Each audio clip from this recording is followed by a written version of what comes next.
Is August 22nd. It is 10:30 a.m. and it's that time for our weekly show of Ask the Experts, where we're here to do nothing but bring on experts to answer your questions, your problems, and add nothing but value. And today I'm incredibly excited because we have an incredible guest with us today that his resume is so long that I just can't read all of it, but I'm going to read some of the highlights for you guys. He is a former championship women's basketball coach. 21-time, that's right, 21-time best-selling author, top performance coach to some of the best mortgage professionals in America, the creator of the Pray Drive philosophy. He has coached 8 $100 to $250 million producers. I first saw this man on the 10X Growth Con stage where he brought down the house, and now the founder of the Greatness Factory, one of the most badass co-op places in the country. We have none other than Mr. Coach Burt. Welcome to the call, my friend. It's good to see you. Absolutely. Thank you. Great energy and enthusiasm. I like that. Oh, thank you. Thank you. You know, I was spending time with one of the top psychologists in the world last week in Fort Worth, Texas, named Price Pritchett. Pritchett wrote U Squared and Quantum Leap Thinking and just oozes of wisdom. And he used to do executive assessments back in his early days when he left the Pentagon. And they would look at all these things that they thought would make a person successful. And he had a boss who would come down to his office and say, Price, tell me about his energy. And that guy placed energy above every single trait that would help a person when they were choosing an executive. He said, tell me about his energy, because that overrides every single characteristic or attribute we're looking for when we hire a person. So at the end of the day, that's what most people are selling. They may think they're selling a product or a service, but what they're really selling is an enthusiasm. Oh, absolutely. They're off in the future with them in their life. And I'm a big believer in that too. Anytime we're training our sales folks and everything too, it's not what you say sometimes, but it's how you say it. And it's the enthusiasm of how you say it, because that energy is contagious and people will flow with that energy, because I'm a firm believer in that and I love that. So what I want to do is get right into the topic that we're talking about, because we're going to be talking about people of interest. So we're going to be talking about being that person of interest. And our first question around that, Coach Burt, is can you talk about becoming a person of interest as a way to attract opportunities rather than chasing them, right? Because I think there's two different ways we can do it. We can do things the hard way. We're going out and chasing, putting our energy there. Or we can create that magnet where that magnet draws in all the opportunities we're looking for. So how can insurance business owners in this group and producers maybe apply this concept out in the industry that often seems to get saturated in a sea of other insurance agents and professionals? Well, you used a key word there. I always look at three things, okay? I look at the pain, and the pain is the commoditization of selling something, right? The forces of commoditization happening. The consumer believes that they can get it somewhere else, and if it's similar, why not go to the person that's the cheapest? So what happens is the forces of commoditization take place in a lot of industries, insurance being a big one. And that is the pain. It's like, oh, I'm competing versus a lot of people. The problem is I get back to a set point, and a set point is the same number over and over and over. And it's like, okay, how do I beat this game? And the way I beat this game is through specialization. And the way you specialize is you actually start to see yourself as a specialist versus a generalist. Yep. Okay? People of interest have four things. Okay. They have, number one, a very specialized knowledge. Okay. Very specialized knowledge. So I want you to think about what that knowledge is. It comes from your past. Number two, they have impeccable skills. Okay. So think of Navy SEAL. I always say Navy SEALs, not baby seals, right? They have special forces, Navy SEALs, Green Berets. They're specialists, not generalists. I want you to see yourself as a specialist, not a generalist, because the generalists make general money. Specialists make specialist money, okay? So they got specialized skill. They got impeccable knowledge. They got incredibly high pray drive. So they got big goals, okay? And they got not just confidence. They have a remarkable boldness about them, okay? So when I wrote the book, Person of Interest, I said, man, I don't want to chase business. I want to attract business. And to attract business, I need to become attractive. So what is attractive? And I started studying the habits and traits of people of interest. Then I wrote the book, Person of Interest, which became one of my best-selling books and best-selling concepts. No, I love that. I love that. And I'm a big believer in that too. And that's the way we've basically built every single one of our companies. And I see a lot of times out there, like you look at the real estate market, for example, even the insurance market, I think we would agree both of those markets are some of the more challenging that they've ever been. But I actually prefer living in challenging times, because in challenging times when it's not easy, what does everybody typically do? They retract until the easy times come back again. But I think in those challenging times, if you look at it through the right perspective and the right lens, there's actually more opportunity than ever. And in the sea of average, which exists more prevalent today than ever, if you can do exactly what you're saying there and stand out, like you can literally flip the script and make it so you don't have competition. Like we did that with our recruiting company. We said, you know what? What's wrong with the recruiting industry? It's boring. It's mundane.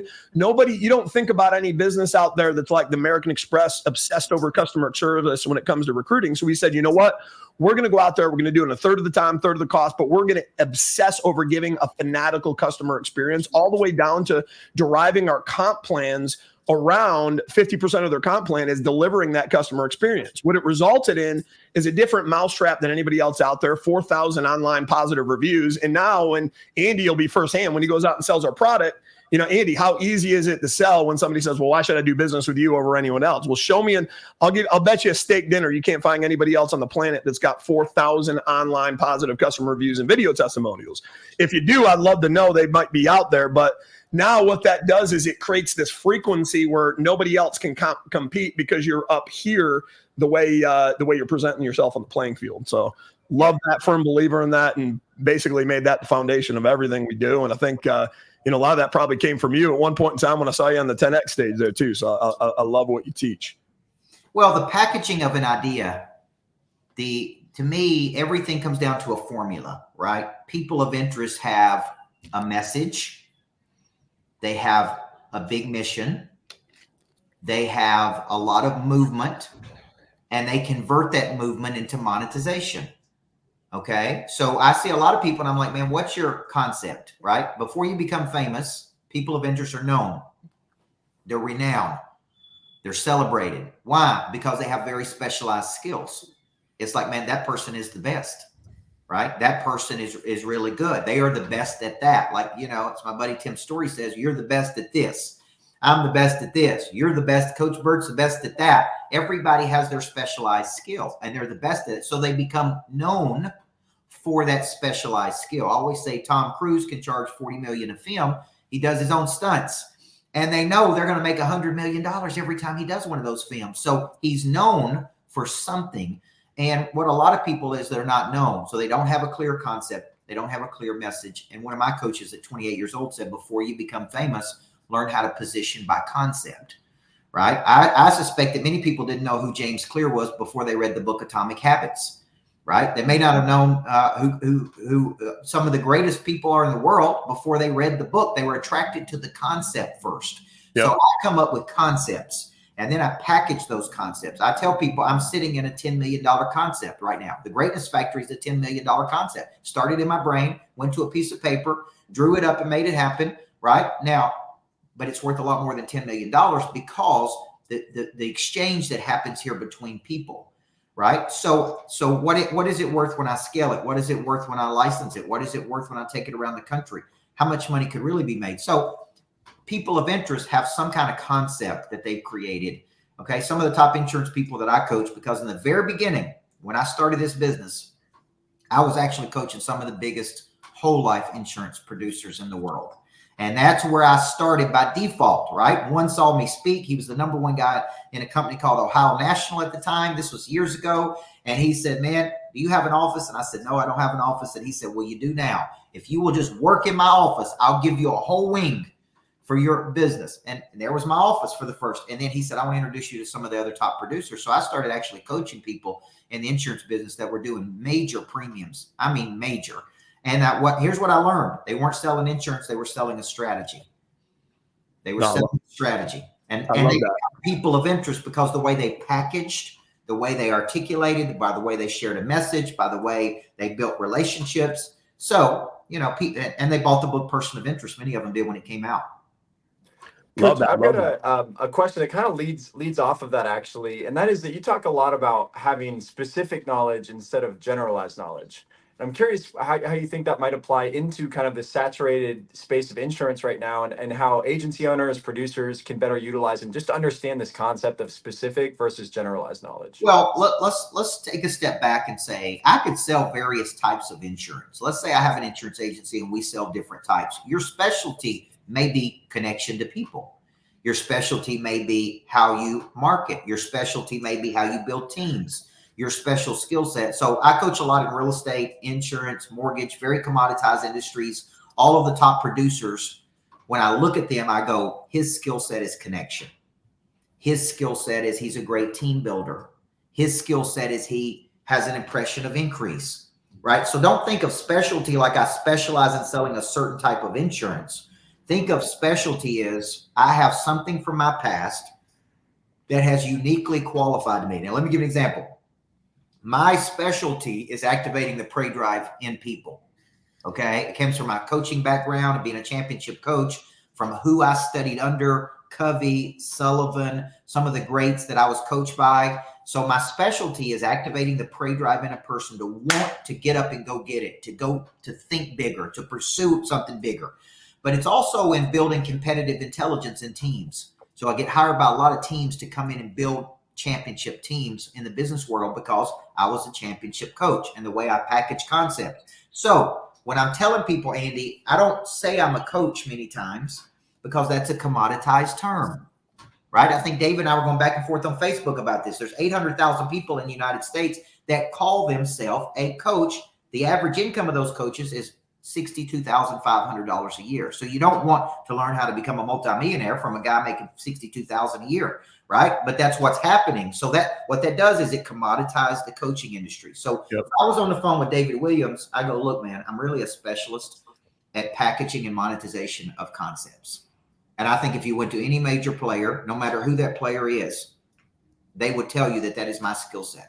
So if you have intellectual property that you want to package, so now I'm starting to coach insurance people who want to write books. They want to package up. They want to recruit. They want to be people of interest. And I'm not teaching them how to sell more insurance. I'm teaching them how to become people of interest through the packaging of their intellectual property. Okay. And that's a specialized skill set. No, and I love that. I love that. And I think, one thing that resonates there too, one of the things that you said there, being that person of interest, but also when you talked about the building the greatness factory, what did you do?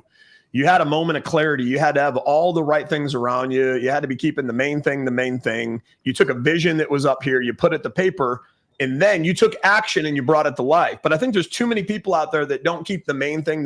They try to do everything. They try to wear 10 different hats. And then what that does, that takes them out of the creative space, that takes them away from maybe their specialty. And what do you maybe have to say with those folks that are trying to, maybe they're new business owners, they're business owners that haven't figured it out yet, how to get into that lane, how to keep the main thing, and then live in their gifts? Because I believe when people live into their gifts, they're going to be more passionate about what they do. But what do? They're living into their gifts. So they're more skilled at the very things that they're doing, just like you're talking about. But how can somebody shift from being that person that's, doing it all, wearing multiple hats, maybe living in a place of overwhelm in their business, and getting into that lane, laser focused, keeping the main thing?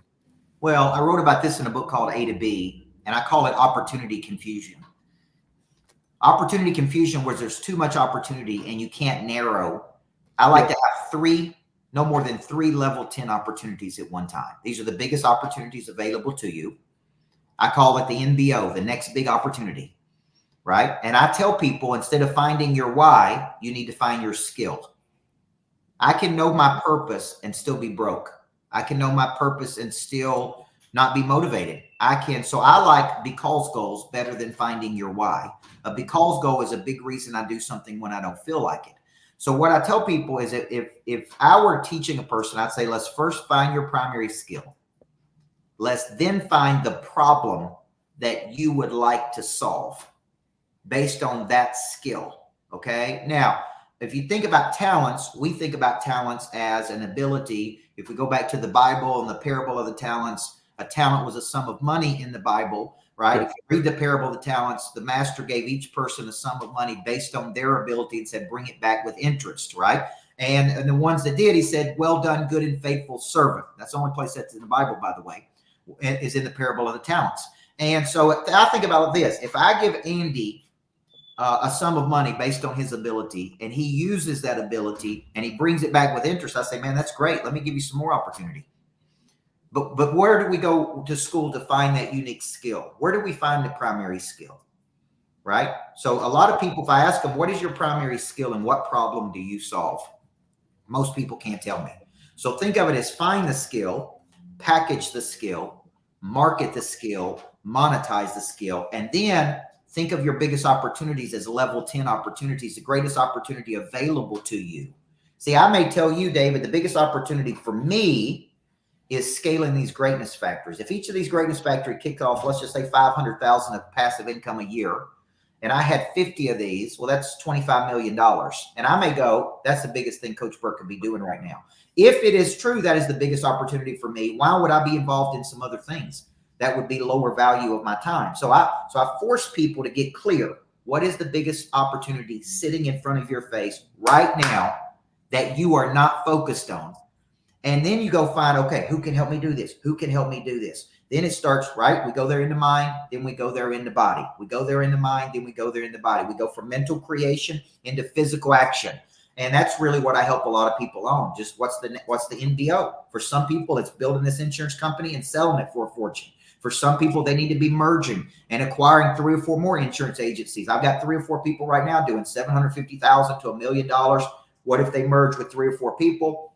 What if they rolled up? That's the biggest thing they need to be doing. But what people do is they just do go. And then somebody comes along and go, look, man, you're sitting on a freaking gold mine here. If you just paid attention to the opportunity, and we call that the NBO, the next big opportunity.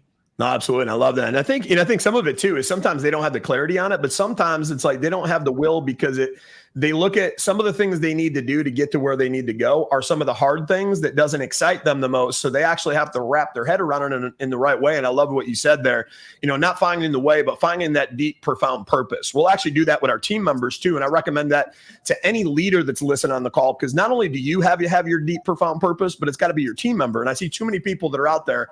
It's like, well, I'm having the conversations and they didn't have 4 hours talk time. They didn't have 200 dials. And I keep beating it in their head. And I keep telling them, you got to quote more to do it. Well, you're speaking the wrong language because there's not an emotional connection. There's not a deep rooted purpose to the metrics and the KPIs, because you know whose KPIs they are? They're your KPIs. But now if you have a different conversation with that person, you maybe sit them down and help do a vision board together. And I want to get clear on what do you want out of life? What do you want for your family first and foremost? And now if it's like, hey, you know what? My family's living in this cramped apartment and I want a bigger house because in a safer community for my kids. Okay, now we're getting somewhere. I want a safer car that's not going to break down on the way on to work. Okay, great. We're getting somewhere. And you know what? One day I know it's not going to be tomorrow, but maybe 3 to 5 years from now, Dave, I want to be in your seat. Okay, great. I'm getting somewhere. Yeah. Now, as a leader, do I have permission now that I know that those are your goals to hold you accountable to those goals to help those come to fruition in your life? And most anybody that's serious about their goals is going to say yes to that. Yeah. But what happens there that I found, it's a different conversation now when you talk to somebody about their performance and say, hey, what's going on today? Well, I'm just not feeling it. So I haven't making a lot of calls, not talking to a lot of people.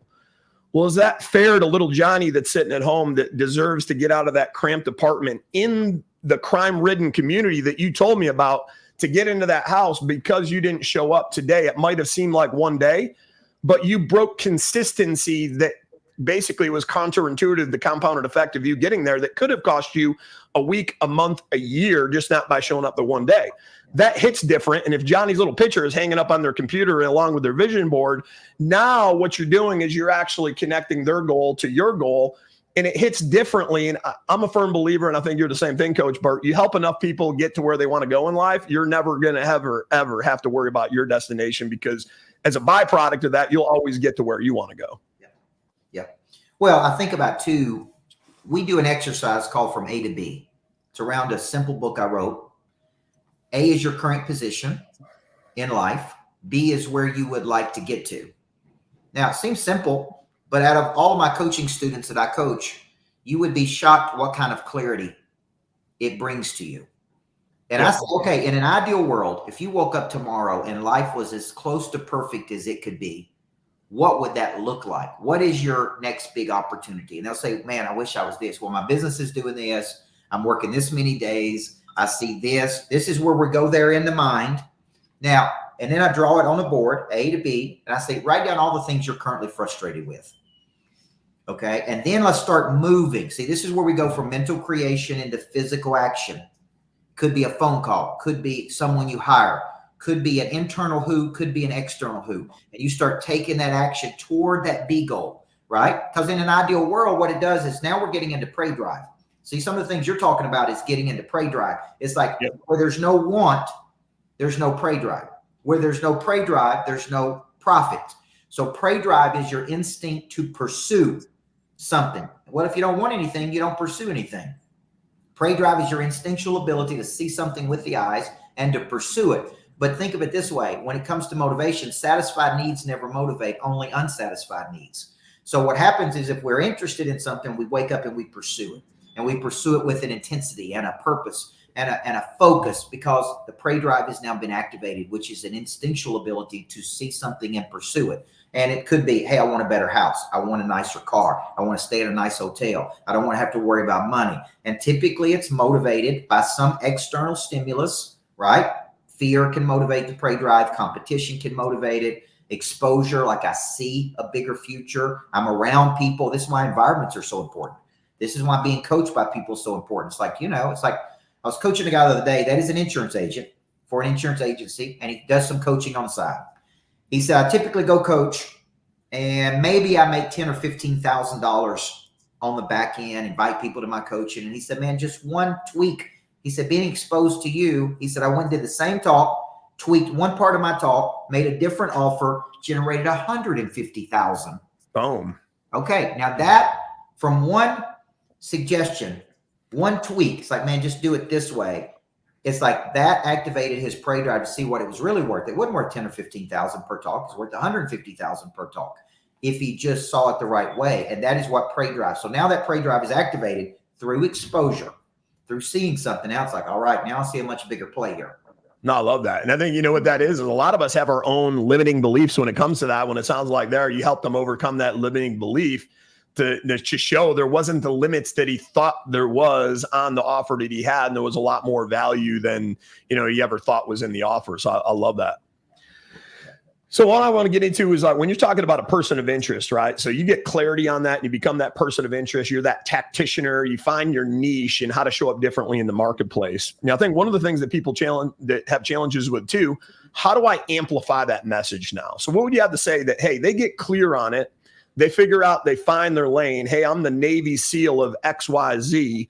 But now how do they amplify that in your best methodology you'd recommend possible to become omnipresent, where everybody sees them in every lane that they see them as that, that tacticianer, as that person of interest?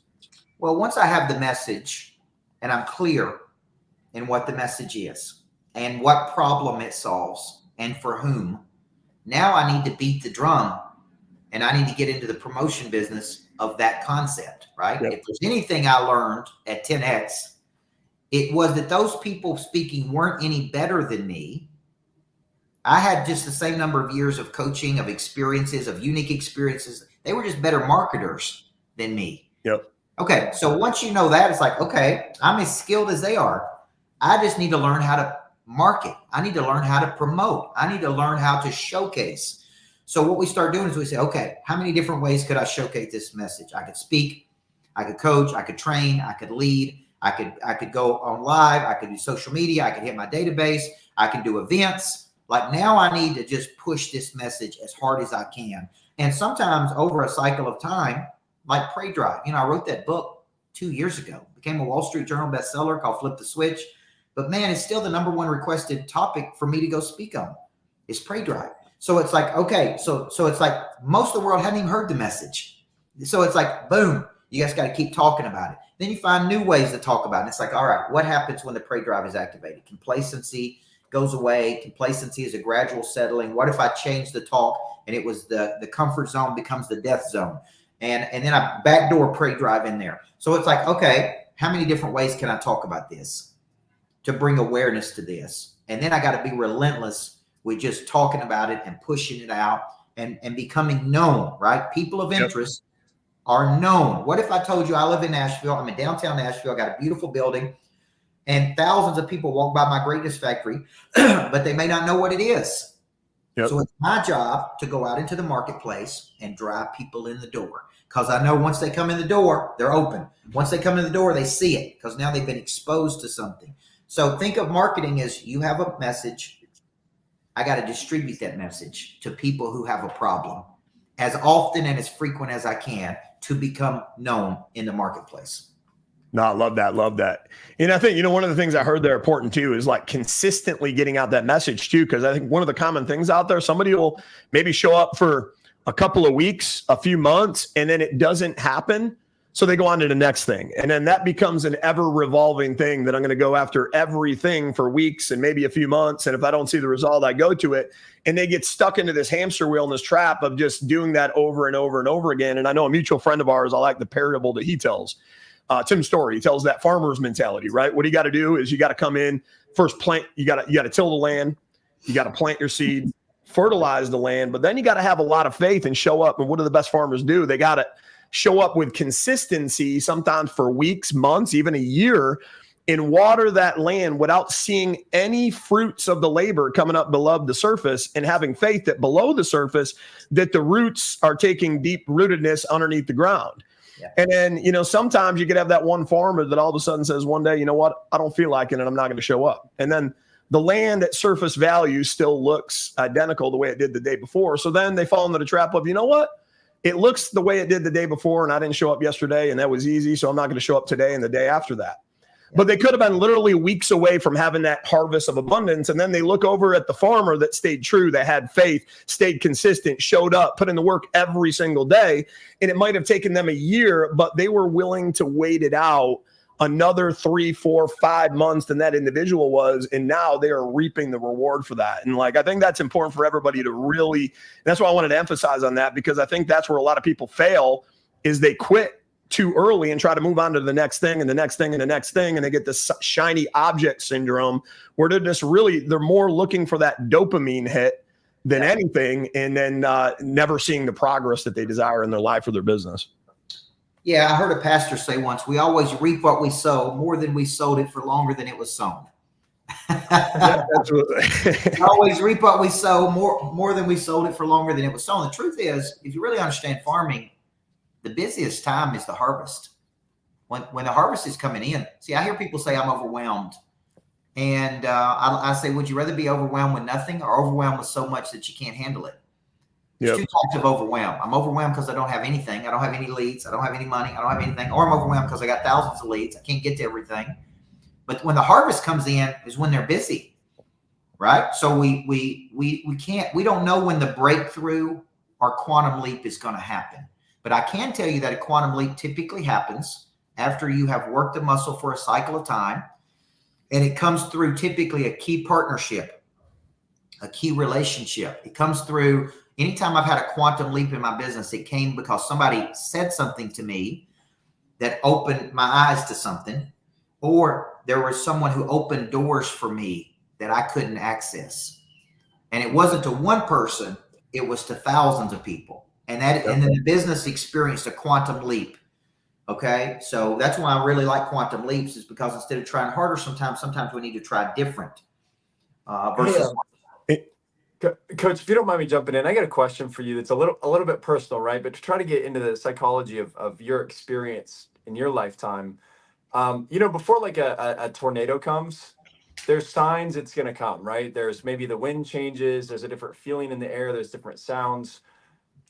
Have you found that for those quantum leaps that you'll see like preliminary signs that maybe you're right on the edge of that breakthrough, that maybe some of our audience here watching, maybe they're a week or a month away from that big quantum leap, but is there anything that they can maybe look at to go like, I am on the right track without outside validation, maybe things you've experienced prior to those quantum leaps that looking back, you're like, yeah, that was a sign that I was very close to achieving that next goal or target. Does that make sense? Well, if we're looking at person of interest, what are signs is that there's incoming demand, right? There's incoming demand starting to come. So we're developing a person of interest assessment for people to measure what their person of interest score is, right? And to know, am I trending in the right direction? So one sign for me was I started getting incoming demand versus outgoing. So outgoing is I'm the seller. I'm trying to sell people on something. Incoming demand is I'm the buyer. And what I want to do as the person of interest is flip the script where I'm the buyer versus the seller. And the only way to become the buyer versus the seller is to have so much value. Imagine being the number one insurance guy or girl in town that everybody's going to and everybody's talking about. And everybody's saying that is the best person on planet Earth. So when you look at that, you say, well, how do you create that? A, the skill.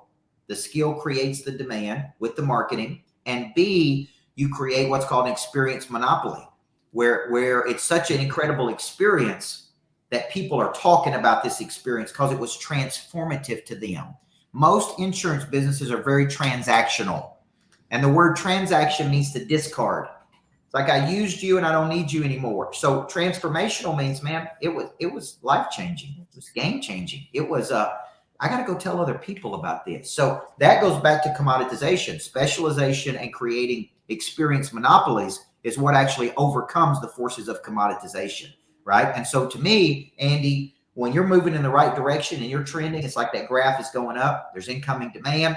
Now you're starting to get asked to speak. You're starting to get asked to do things. People want to know exactly what you're doing. The only reason I started writing books 20-something years ago was that I was young and hungry basketball coach. I was one of the first dudes to ever have a website. People made fun of me for having a website in 1999 as a basketball coach. People are always asking me, what are you doing with the kids? Like, it's amazing how hard your kids play, how disciplined they are, how much chemistry they have. And I would say, man, I don't have time to explain this. I'm going to write a book about it. You can read the book. And but that was a sign, Andy, that I was becoming a person of interest because people were asking me, what are you doing? How can we do it? Can we come watch you practice? Can we sit in on your meetings? That's incoming demand. And I go, man, maybe I've got something here. Maybe I'm doing something unique. And maybe I need to package this. And so I started packaging it into books. The books led to speaking. The speaking led to companies saying, would you coach my people? And, and obviously the next thing you know, I was making more in an hour than I was making in a year as a high school basketball coach. And I go, man, I think I could do this at a international scale.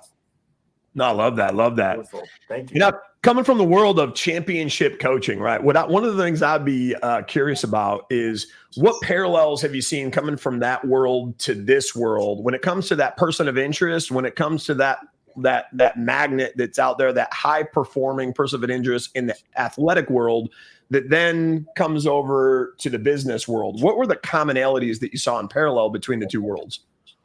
They both needed each other.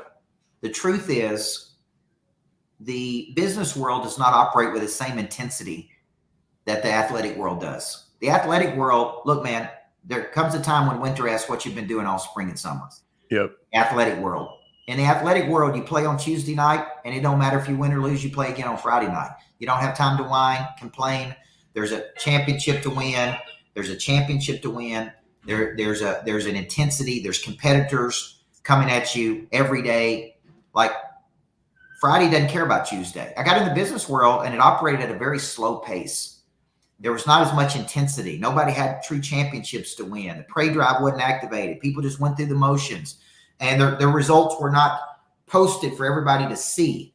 Okay. So that's what the business world needed: intensity, focus, structure, championship. Now the athletic world needs business savvy. They need business acumen. They need know-how. They need, like the athletic world needs to know how to run a business, how to become known, how to become a person of interest. I mean, just look at where college athletics is going. And it's like today you got to be known. You got to be a person of interest. You got to compete in the marketplace for recruits every day. And they can literally up today and leave and go, I don't like this.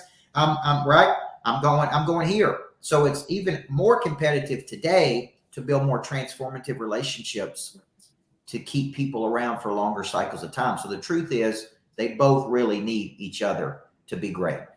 No, I love that. Love that. Very, very wise insight. Excellent. Well, I want to move into kind of insurance specifically, and I love stories, right? I think they tell a lot more than just theory, and I'd love to hear about maybe a insurance business owner, a producer that you've worked with in the past that's applied this person of interest strategy, and sort of what they experienced through that process, and what types of mental exercises or actions they took as an insurance specific producer. Because every industry is the same in a lot of ways, but insurance is its own game. And with our audience here, mainly just being in the insurance space, I'd love to hear any like wins, any stories, any specific examples, just from your past experience with agents, to inspire and hopefully, add some good insight to that journey as well.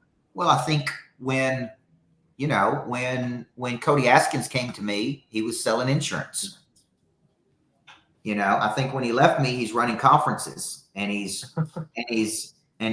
a person of interest. I think a lot of the top insurance people came to me because they're trying to decommoditize themselves, and they go, you know what? I need to become known. What am I going to become known for? So I could give you example after example. I'm coaching a young kid right now that's probably doing $1 million a year of EBITDA. And, now he's building out his conferences, building out his coaching, which becomes recruiting platforms, building out his name brand. It's expansive. That's leading to partnerships and key relationships. So I could give you example after example of where I just said, okay, this is how we're going to take you and turn you into a person of interest. We're going to help the message. We're going to help you figure out how to get notified. And we're going to help you figure out how you can go out there and take the message to the marketplace. We're going to help you turn it into a bigger mission. What that's going to do is attract large numbers of people to you, of which you could recruit or attract, where you could build things, where you could strategically partner. So I'm trying to get you out of the commoditization and into thinking, if I become a person of interest, man, I'm going to have a lot more opportunity. Okay. And there's a formula to this. It's not like you just wake up tomorrow and become a person of interest. Okay. So it's like I've codified all of this. My coaching programs teach people how to speak, how to coach, how to train, how to lead, how to become known in the marketplace, how to come up with the perfect concept, how to attract people to you. Okay. That's really what the coaching does, is teach you how to do all these things. Yeah. I think the big aha moment for me, I think I understood persons of interest. And then right now I was like, no, now I get it, right? Years later, it finally hit me on this call with you. And that is that what I'm hearing here is not about, hey, go in and do this strategy to build your book of business. I'm hearing have symbiotic actions and networks being built up through social media. Get on stages, get in front of people, build your personal brand. And it's finally hitting me like, wow, you're creating this big magnet, and it has actually maybe nothing to do directly with the product you sell. Is bigger than that. It's so much bigger than that. And that's extremely motivating. I love that. And I see it in Dave's companies as well. If you were to see the repertoire of companies he's built out, they all support each other and they're all very complementary. So it's more of like an ecosystem versus just like growing this one line. So appreciate that response a lot. Well, I call that intentional congruence. Intentional congruence is where everything feeds everything. Yep. I'm involved today in everything from recruiting companies, assessment companies, coaching companies, real estate companies. Why? Because I have a primary skill. See, that primary skill, I sit on the board, I just accepted a board position on a publicly traded company. Like my point is that skill all goes back to what? My past. I am paying you for your past. Your past helps me to build my future. Okay. If you could package that past, market that past, then that past can be monetized at a higher level. But until I know the skill, so the people who make the most money in the insurance business are the most skilled people. Okay. So there's a direct correlation between the compensation they earn and the skill they have, right? So if you can ever get your brain around, I'm not selling a commodity. Anybody can sell an insurance product. I want you to think, I've coached people making $4-5 million a year selling insurance. And they were selling a strategy. They're selling a skill set. They're selling a brand. They're selling a name. They're selling a bigger future. They're not just selling an insurance product. They may use the insurance product to get to the B goal, but the way they package it, I mean, I'm telling you, Andy, it was brilliant. When I was just lucky to work with the best people in the world right out of the gate. And I'm sitting there watching them going, this is crazy. How they make their presentations, how they use props, how they tell a story. I'm telling you, man, it would absolutely blow your mind. Okay. And they had a seat at the bigger table. Everybody on this call should be asking, what's the big table? Yep. What's the seat at the big table for me? And I think one of the things that I heard you say there too, that people maybe not realize, is once you got so good at becoming a person of interest that you did, you started building places of interest, right? And you think about what's a place of interest. Well, think about the Zappos of the world, right? Tom Shoes, Mercedes-Benz, all these different places that created a different mousetrap, to your point, just like being a person of interest, having a place of interest. Tesla, they don't have to market. They just attract all the right people. And then when I think about that with you, it's the greatness factory, right? Because nobody's built anything that great when it came to co-op workspace, because really what you did is you took a mastermind, having access to a coach, a like-minded community of excellence. So they're not coming in there and paying for a desk space. What they're doing is they're actually coming in there and paying for a support mechanism around them that has all the genetic makeup that's going to allow them to thrive into their business. And I think you saw the foresight of that and created something that now became the magnet, where all the other co-op places that are out there, they're having to hustle, and trying to sell a seat, where you created this gigantic magnet that's probably got a waiting list to fill the seats now. Yeah, what people want is to be around like-minded people, like gravitate toward like. So here, let's go back to what we've been teaching today. I created a concept, the greatness factory. It's not the complacency factory. Yep. It's not the lazy factory. It's like a Ritz-Carlton. It's for mature business people who want to go to higher levels. They want to build, they want to grow, they want to scale, they want to sell. Okay. There's millions of dollars that's exchanged. There's new business that's gotten. And what I'm doing is bringing people together with concepts. So I created a capital club. I create a program called the Exchange, where I bring in somebody who's really done something big, and we stimulate people. And then we're doing deals, and they're raising capital, and the greatness factory is like a capital factory. And the next thing you know, it's like, man, it's just a bigger play. But it all goes back to a simple concept. Okay. The concept is what is pulling people in. Now, when you saw me speak at 10X, David, if it's 2018, Mandalay Bay, at the end of my talk, I put a picture of a greatness factory up there. This was 6 years ago. And I said, this is where I'm going. All it was in those days, I had a picture. That's it. That's all I had. I didn't have a building. I didn't have land. I didn't have anything. We had calls the next week from all over the world of people saying, how do I have one? I want one of those. Okay. So 6 years later, I'm sitting in one in Nashville, 3 levels, co-working, private suites, private theater, podcast studios, right? It's like a cool. So here's the deal. I went there in my mind and I go, man, I'm going to build greatness factories. But the truth is, an insurance company could become a greatness factory. Absolutely. Meaning we take people and they have some knowledge and some skill and some desire and some confidence, and we are manufacturing their greatness because of our methods, right? I have a physical structure where we manufacture greatness, but if I was running an insurance agency, I'd be manufacturing greatness. We're in the business of manufacturing greatness. And people come to us and we change their whole freaking life, man. No, absolutely. And that was honestly the tipping point for me in my insurance agency when I was there. Because when I was growing, eventually I hit a wall because I was doing the same old.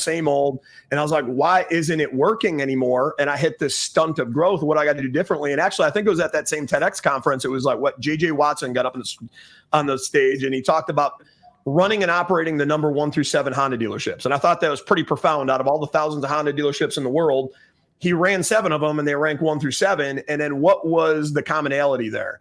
It was just fanatical culture and non-negotiables. And then to me, the light went off. I was like, you know what? I got some of the wrong players that are on my team doing the wrong things where they might perform in one area, but some of the areas that are more important, they're compromising. So he literally came back and I painted a picture of, hey, what do I want? You know, my maybe mini greatness factory within. What do I want the Dave Williams greatness factory to look like inside of our culture? And my name is on the door. Don't forget, I want it to look this way. I'm going to get feedback from my team, let them play into it, and then come up with our non-negotiables like PMA, positive mental attitude. Like that's a non-negotiable in order to work inside of one of our companies.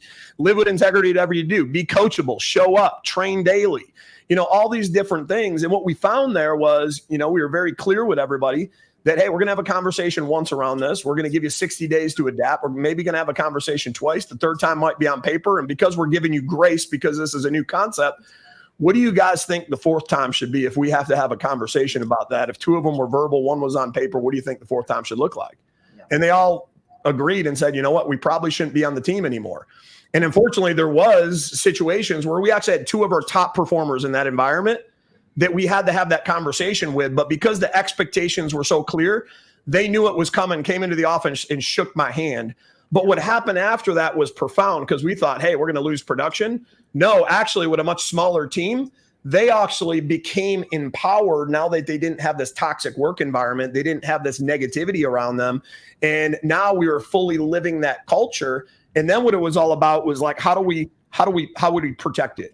How do we put barriers up and police it? And it brought on a life of its own, probably like you're seeing in the Greatness Factory, right? You know, another example of that is walking into Andy Frisella's office. It took on a life of its own, where now we didn't have to put the energy. We had to do it in the beginning, the first few months, 4 months, but then they began to be so grateful and appreciative of living inside of that culture, that through that lens of gratitude, that they started becoming accountable for protecting that culture. And I think that's when true excellence exists, is when your culture comes to life, where now it's like its own organism. And then the people that are in there love it so much that they're protecting it. And I think that's when you got your Greatness Factory like you do. And then that's when you can take your business to the next level like most people don't.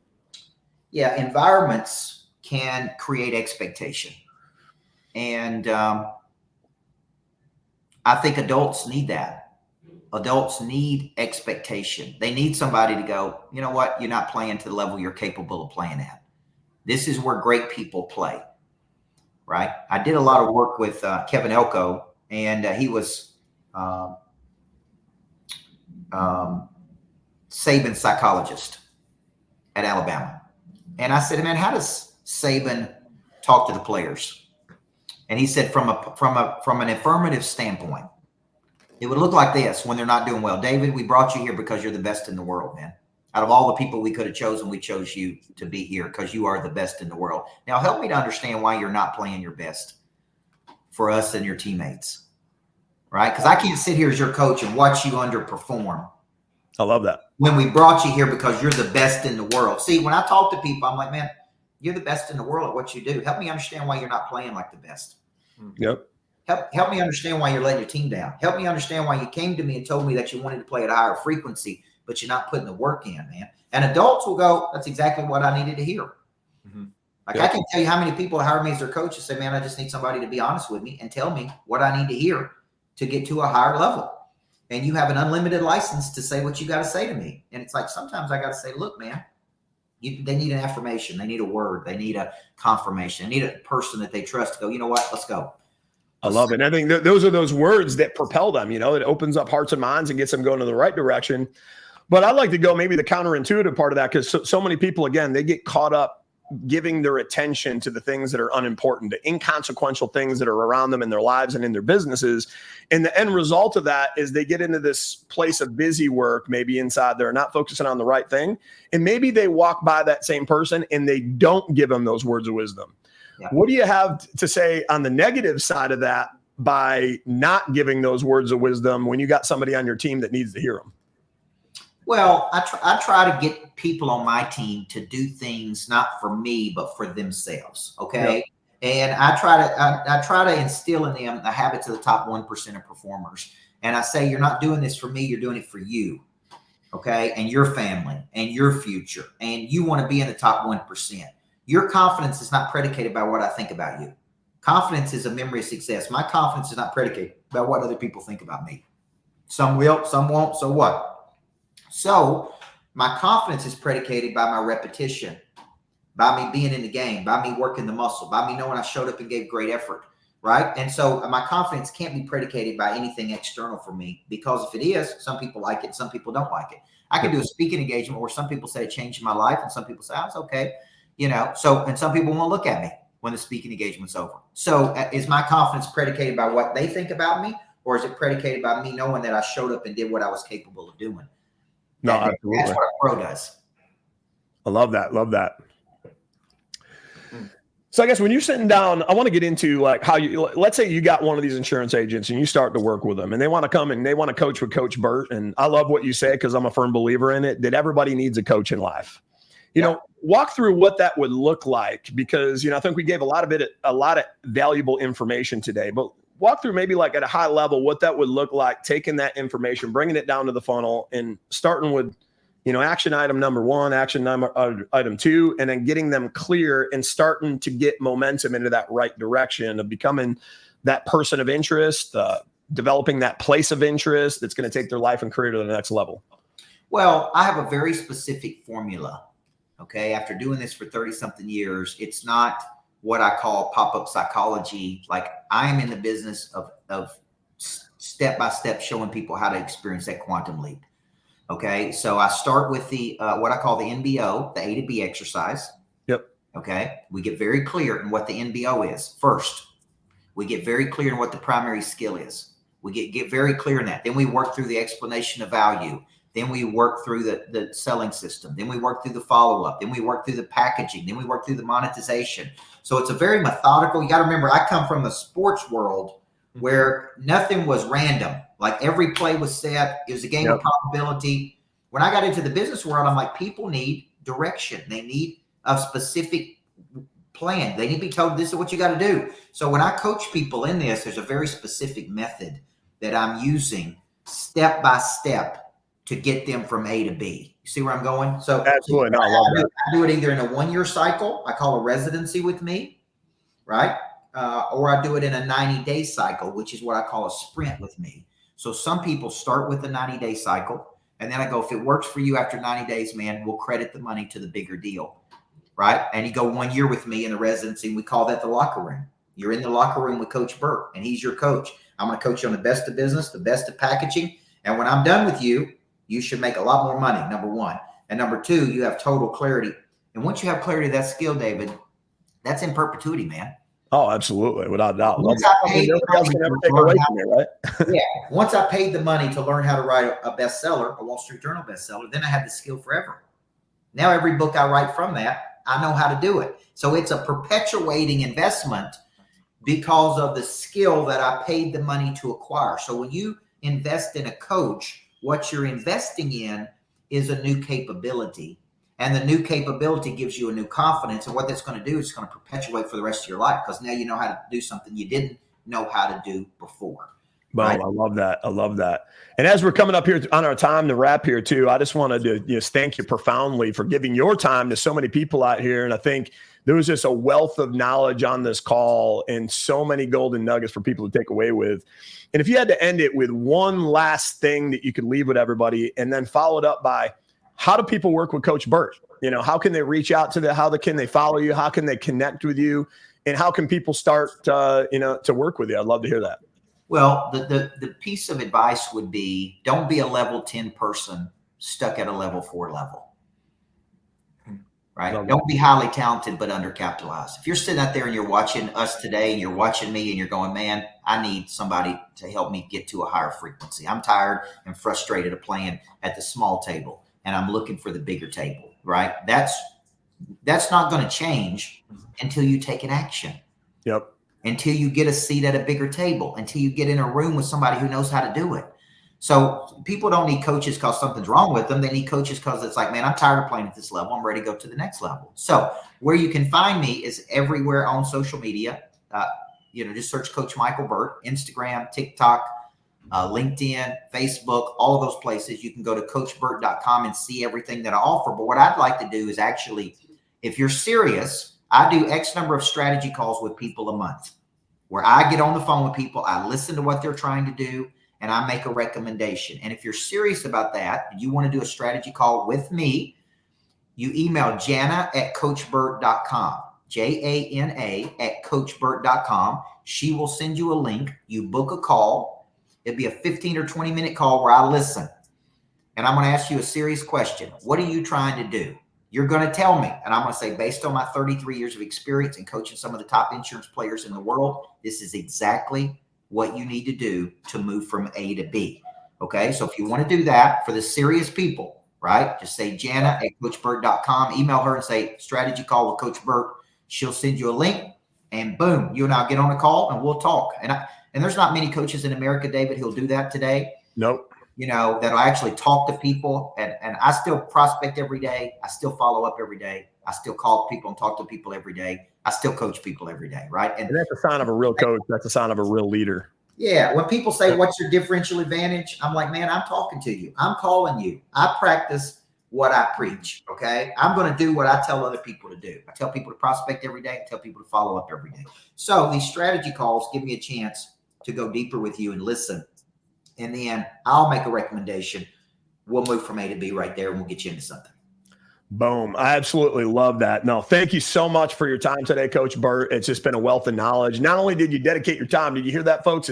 It's Jana at CoachBurt.com. He's even willing to spend, if you're serious, he's willing to spend dedicated time to you, even above and beyond this call. That's a real leader. That's a real coach. And this has been another amazing episode of Ask the Experts. Let's drop some love down in the chat. Let's drop some emojis down in the chat and just give a huge thank you for Coach Burt coming on the show today. Thank you so much, my friend. I appreciate you. Thank you, guys. Look forward to talking to you. Thank you. All right. We'll talk soon. I appreciate you. All right. Bye-bye. Bye-bye now.